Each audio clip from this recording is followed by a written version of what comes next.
ce genre de machines-là. Et donc, on doit pouvoir créer beaucoup de choses sur place. On ne peut pas continuer à aller payer à l'extérieur.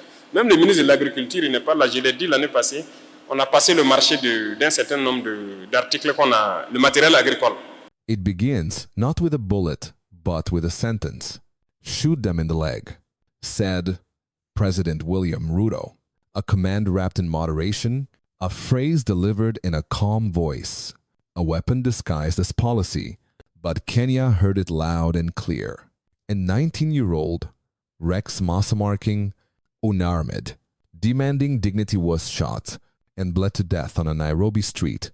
They said it wasn't meant to kill, but his mother buried him anyway.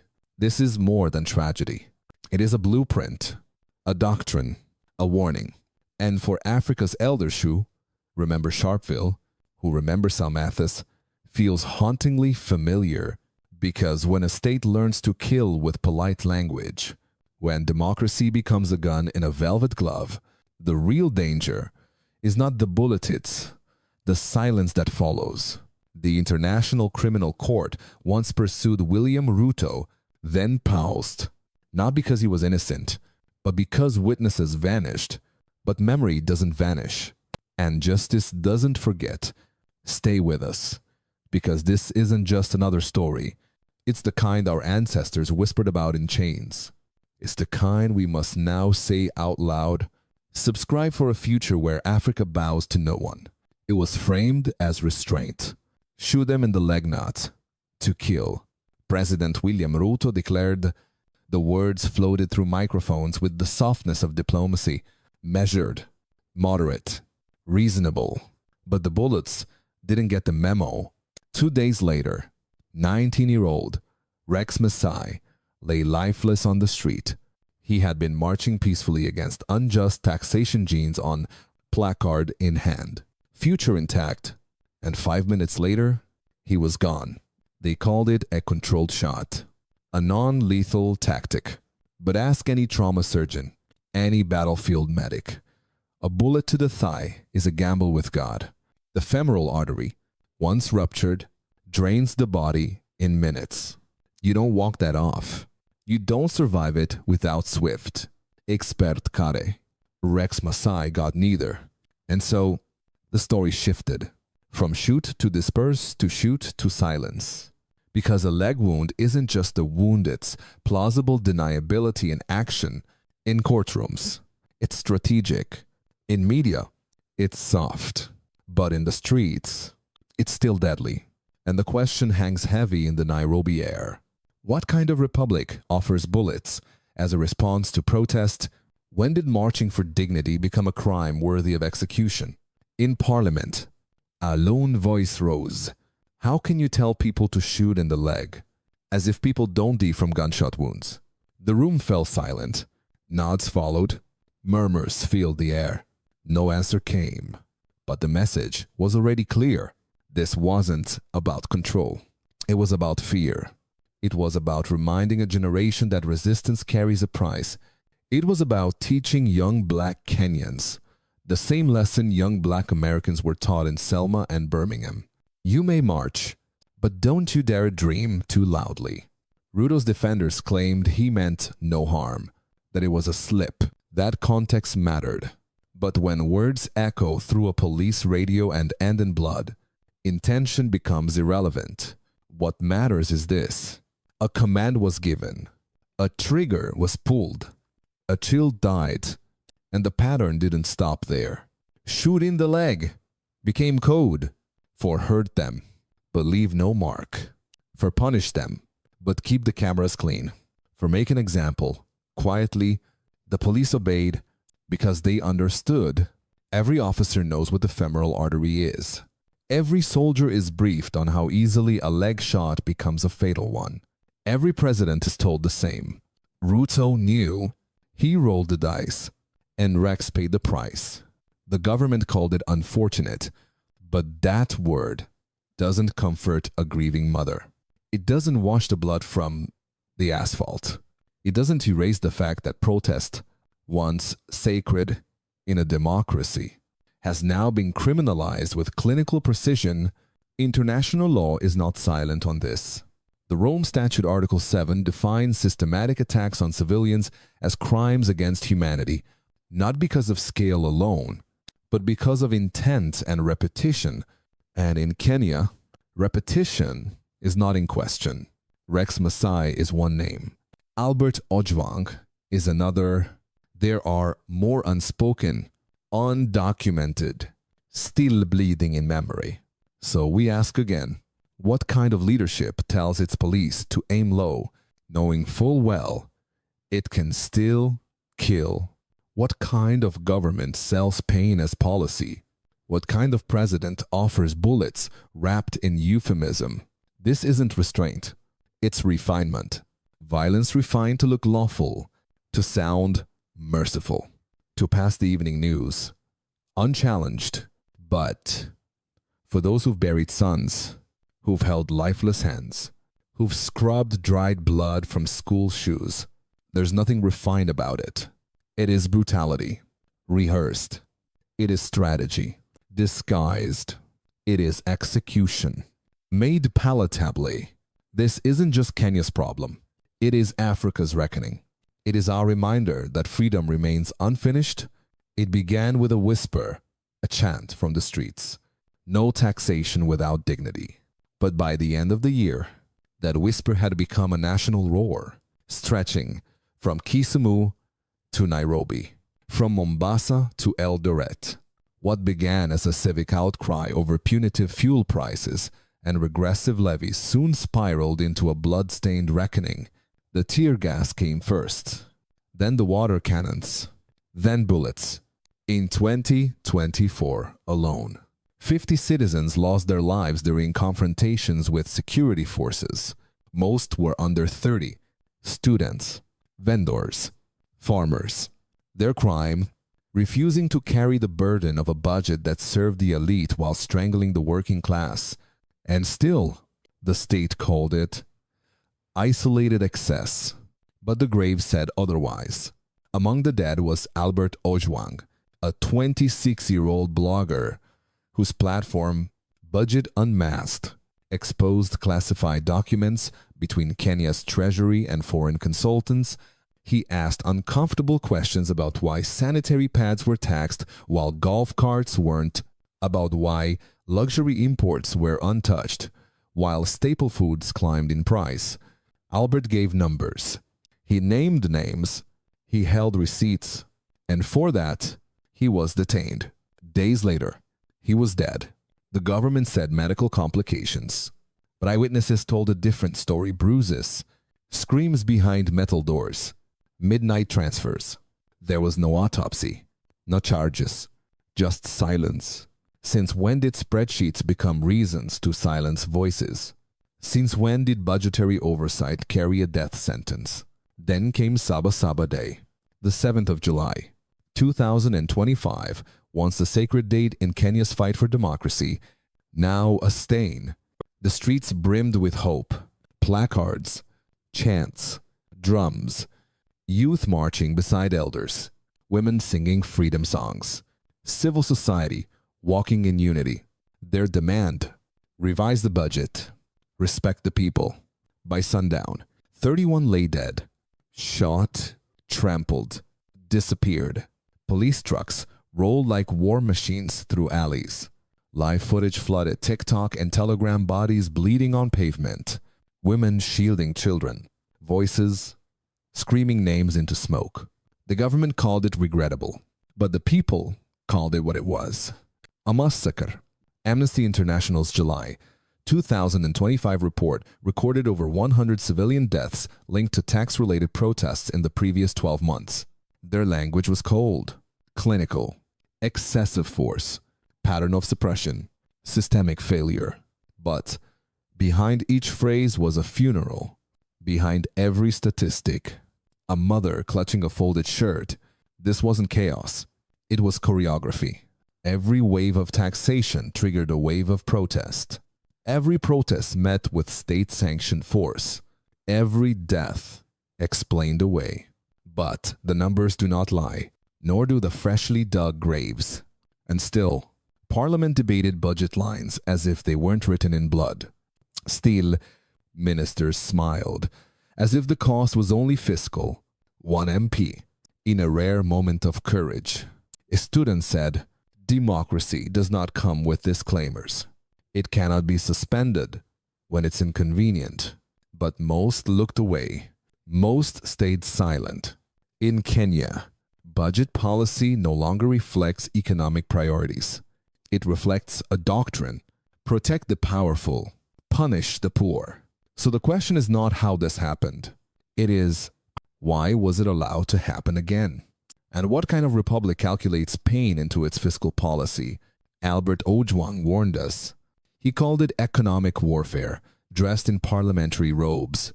In a just society, he would be giving a TED talk. Instead, he lies beneath a tombstone marked by fear. Kenya's budget in 2025 was not just about numbers. It was about blood. And that blood does not fade with headlines. It leaves a stain on spreadsheets, on speeches, on legacy. The violence wasn't random. It was rehearsed. On the 5th of July, 2025, just 2 days before the Saba Saba massacre, a voice echoed through a town hall meeting in Machakos County. Interior Cabinet Secretary Kapuma Mu stood before a crowd, microphone in hand, and declared without hesitation, "If they come at you, shoot and kill. Do not hesitate. Do not wait for backup. We will defend you. The Republic will defend you." The crowd applauded. The cameras rolled. The state nodded. This wasn't a whisper caught on a hot mic. This was policy spoken plainly, received publicly, met with cheers. 2 days later, at a closed-door session of Parliament's Defense Committee, a senior ruling MP reportedly said, "Shooting in the leg is too soft. We need to show them strength. Kill them. You cannot negotiate with those who defy the state." These were not rogue comments. They were instructions, and they weren't delivered in isolation. On June 24th, a memo titled Response Framework, Fiscal Dissent, was sent to regional commissioners. The document, now verified by independent media outlets, outlined active deterrence, zero-tolerance presence, pre-authorized escalation in red zone areas. What does pre-authorized escalation mean? Who signed off on this language? Who gave the green light? A whistleblower within the National Police Service leaked WhatsApp screenshots to investigative outlet The People's Ledger. One senior officer wrote, "HQ says, green light for full containment. Use what's necessary." Another replied, "Confirm. Cabinet is aligned. Chain of command secured." And in a recorded phone call between a sub-county commander and his team, the voice says clearly, "Do not wait for legal clearance. Orders are covered." These are not anxious officers improvising. These are structured, layered commands, moving from minister to desk, from desk to device, from device to trigger. In the digital age, impunity leaves fingerprints. So we ask, how many orders must be traced before accountability begins? Under Article 28 of the Rome Statute, the doctrine of command responsibility is clear. A civilian superior or military commander is criminally liable if they knew or should have known of crimes committed by subordinates and failed to prevent or punish.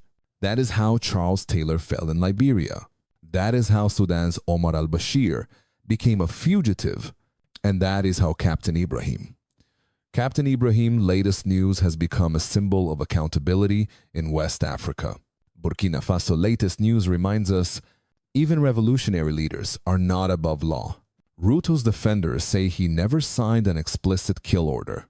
But under international law, he doesn't need to. Command responsibility is not about signatures. It's about knowledge. It's about capacity. It's about failure to act.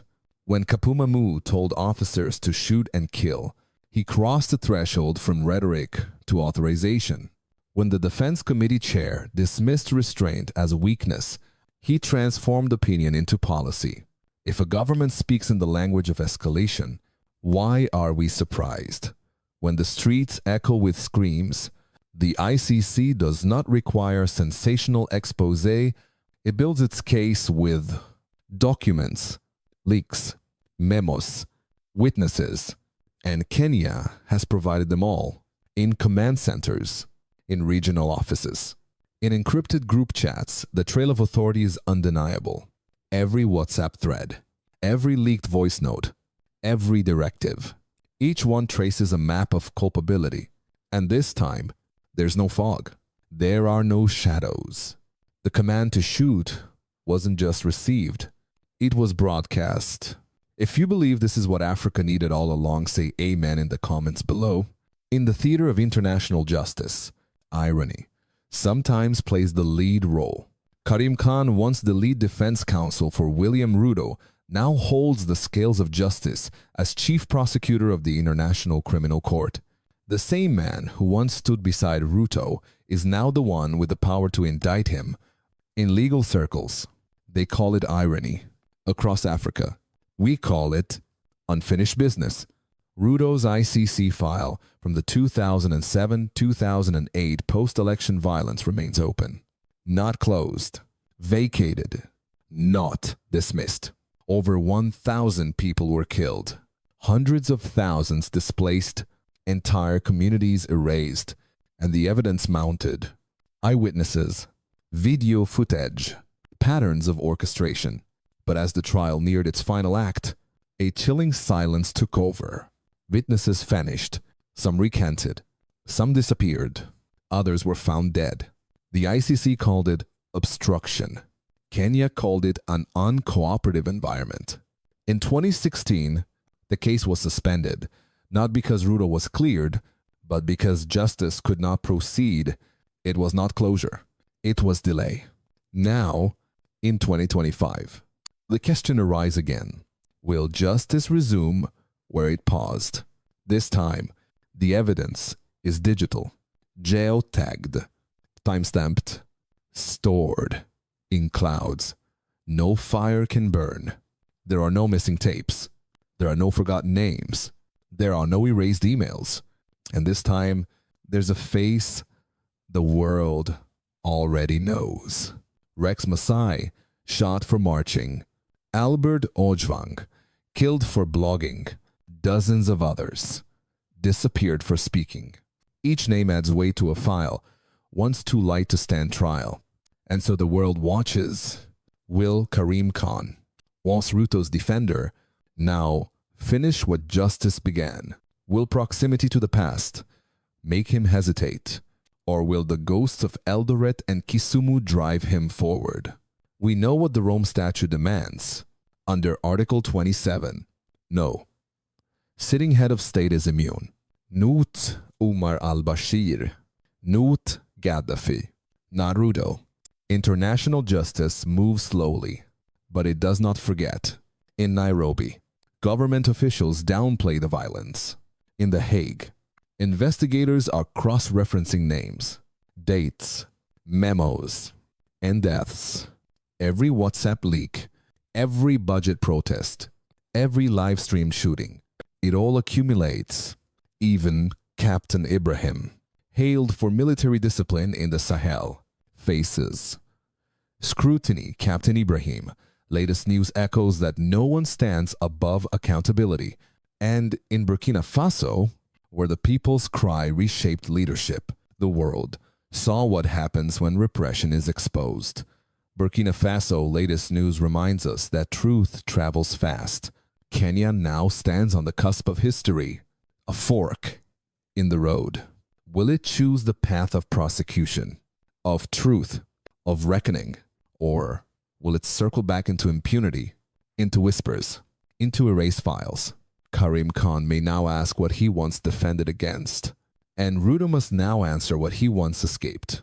The question facing the ICC is no longer, if violence occurred, it is, was that violence state-sanctioned? And if so, what did Ruto know and when? This isn't just a legal trial. This is a moral one. The world has changed. Since 2008, there are more eyes, more voix, more survivors, More mothers who will not be silenced. This time, the courtroom at The Hague may not be an echo chamber. It may be a mirror in a small, dimly lit office in Kiambu County. A wall is covered in maps. Red dots mark deaths. Yellow pins mark disappearances. Blue lines trace police vehicle routes. But this is not a newsroom, nor a military command center. It is the base of the Regagwa Group, an underground documentation team aligned with opposition leader Rigathi Gachagua. Their mission is clear: build an irrefutable case linking Kenya's top leadership to a systematic machinery of repression. They begin with satellite images showing troop deployments matched against protest timelines. Then come the videos, geolocated, time-stamped, pulled from TikTok, Telegram, and WhatsApp. Footage of tear gas fired into schoolyards, rubber bullets launched at students, unmarked, funds dragging protesters away. They cross-reference every image, every scream, every shadow. Over 0 entries now form their archive. And yet, it is not the visuals that haunt, it's the voices. One such voice belongs to a university student detained on the 8th of July, 2025, near Kenyatta Avenue. She recounts, "They pushed me into a van. 3 men. No. Uniform. I screamed. No one came."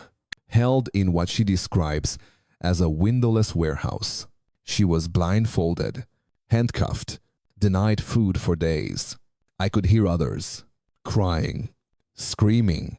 No names, no light, just threats. They told her, "If you talk again, you disappear forever." Her testimony is now with international legal observers, and she is not alone. Reports from Mombasa, Eldoret, and Kibra echo the same story. Disappearances, secret detention, no charges, no records, just absence. How many must vanish before a pattern becomes policy? How many screams must be ignored before silence becomes strategy? The Rome Statute defines crimes against humanity as systematic or widespread attacks against civilians, not just isolated violence, but intentional structures of suppression. Intent is not proved by confession. It's proved by pattern. And the pattern is here: memos, WhatsApp threads, voice notes, budget meetings that followed bodies. One leaked chat among police leadership reads, HQ says, "Prepare for full crowd suppression. No room for leniency." A regional security note adds, "The top doesn't want this on paper. Use discretion." The Regagwa Group claims they've compiled 35 corroborated testimonies, each backed by metadata. They are preparing a preliminary legal brief set to be submitted to the ICC by October 2025. This time, it's not about post-election chaos. It's about budget protests, civil marches, bloggers, teachers, young women, journalists. None of it looks spontaneous. All of it looks structured. The ICC isn't asking if violence happened. It's asking, was it authorized? Was it coordinated? Was it national policy? Ruto now stands at a crossroads, political and moral. Is he a reformer who lost control of his state, or a head of state who knew everything and did nothing? The law doesn't require him to have fired a gun. It requires that he knew, and the servers, the emails, the voice notes, the threads, they all suggest he did.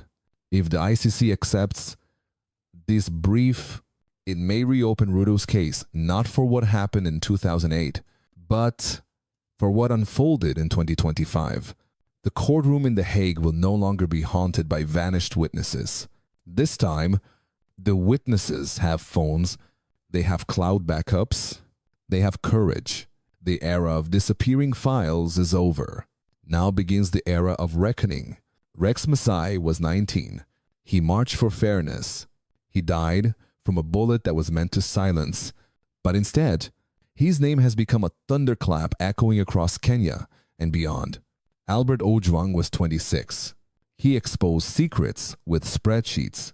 He ended up in a grave with no justice, no trial, no closure. This is not about isolated tragedies. It is about a system that responds to protest with punishment, to questions with bullets, to hope with fear. And the question now echoes from Nairobi to The Hague. Can a nation that once bled for its freedom now bleed its own children to preserve power? From parliament whispers to TikTok live streams, from hidden warehouses to satellite images, the evidence tells a story Kenya must now confront, because this is not just Kenya's trial. This is a test of Africa's moral backbone, a trial of what kind of continent we dare to be. The youth of Africa, from Ouagadougou to Accra, Lusaka to Nairobi, are rising. They are smart, they are angry, they are unafraid. They march not just against tax, they march against betrayal.